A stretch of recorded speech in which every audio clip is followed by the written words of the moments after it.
బనగానపల్లి పట్టణంలో SC corporation స్థలాన్ని దర్జాగా కబ్జా చేయడం తీవ్ర దుమారం రేపుతోంది. బనగానపల్లి ఆర్టీసీ బస్టాండ్ సమీపంలోని ఎస్సీ సంక్షేమం కోసం కేటాయించిన స్థలానికి వైసీపీ ప్రభుత్వ పాలనా సమయంలో అక్రమ రిజిస్ట్రేషన్ పత్రాలు సృష్టించడం తీవ్ర విమర్శలకు దారితీస్తుంది.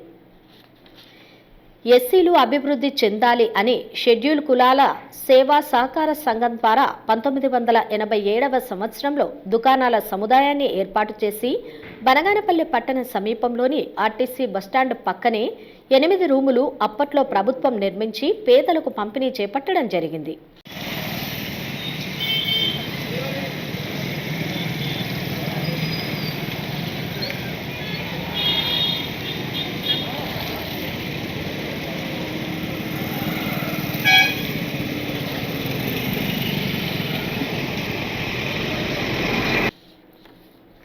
అయితే ఆ ప్రాంతంలోనే కొంత స్థలాన్ని మరుగుదొడ్ల నిర్మాణం కోసం 8 రూములకు పైకప్పుకు ఎక్కడానికి మెట్ల నిర్మాణం చేపట్టాలని స్థలాన్ని ఉంచడం జరిగింది.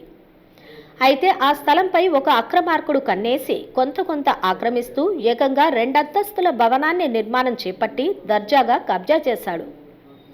ఏకంగా జగన్ రెడ్డి ప్రభుత్వంలో ఆ స్థలాన్ని రిజిస్టర్ కూడా చేయించుకుని పత్రాలు ఆధారాలు చూపిస్తున్నారు.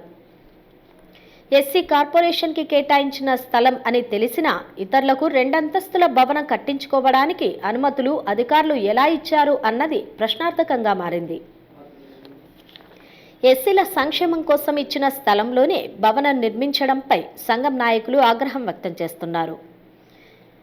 స్థలం ఎస్సీలకు కేటాయించడం జరిగిందని, అయితే కొంత స్థలాన్ని మరుగుదొడ్ల నిర్మాణం కోసం మెట్ల నిర్మాణం కోసం స్థలం ఉంచడం జరిగిందని, అయితే ఆ స్థలంలో ఇప్పుడు భవనాన్ని నిర్మాణం చేపట్టడం జరిగిందని, ఇందుకు అధికారులు కూడా సహకరించడంతోనే సాధ్యపడిందని మాల మహానాడు జిల్లా నాయకురాలు గడ్డం నాగమణి పేర్కొన్నారు. ఎస్సీ కార్పొరేషన్ రూముల్లో చిన్న వ్యాపారాలు చేసుకుంటున్నారు. మలమూత్రాలకు పోవాలన్నా భవనం పైకి వెళ్లాలన్నా మెట్లు లేక మరుగుదొడ్లు లేక ఇబ్బందులకు గురవుతున్నారని విమర్శించారు. మరి ఎర్రగుంట కాడ 22 ఎకరాలు ఉంది, ఆలగడ కాడ 14 ఎకరాల చిల్లర ఉంది, బనగానపల్లిలో ఉంది.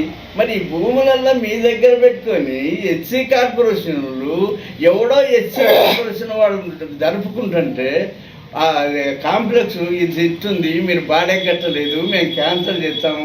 ఎవరికి చెప్తున్నారయ్యా? ఎవరిని మోసం చేస్తారు? మీరు కాంప్లెక్స్ చేయండి, క్యాన్సల్ చేయండి. ఇప్పుడు అదంతా పడిపోయింది కదా, పైనుంచి నీళ్ళు కిందికి ఆడుతున్నాయి కదా. మరి ఎందుకు దాన్ని నేను 3 మాటలు ఎస్టిమేట్ వేసి పంపిస్తే 30 లక్షలు శాంక్షన్ అయిందని చెప్తున్నారు. మీరు ఇప్పుడు 30 లక్షలు కదా పని అయిపోతే.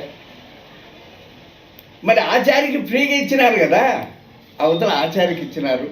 ఆచారి ఒక ఎస్సీ క్యాండిడేట్ భాగాలు పంచుకొని లెక్కలు తీసుకుంటున్నారు కదా. మరి వాళ్ళ పరిస్థితి ఏంటి?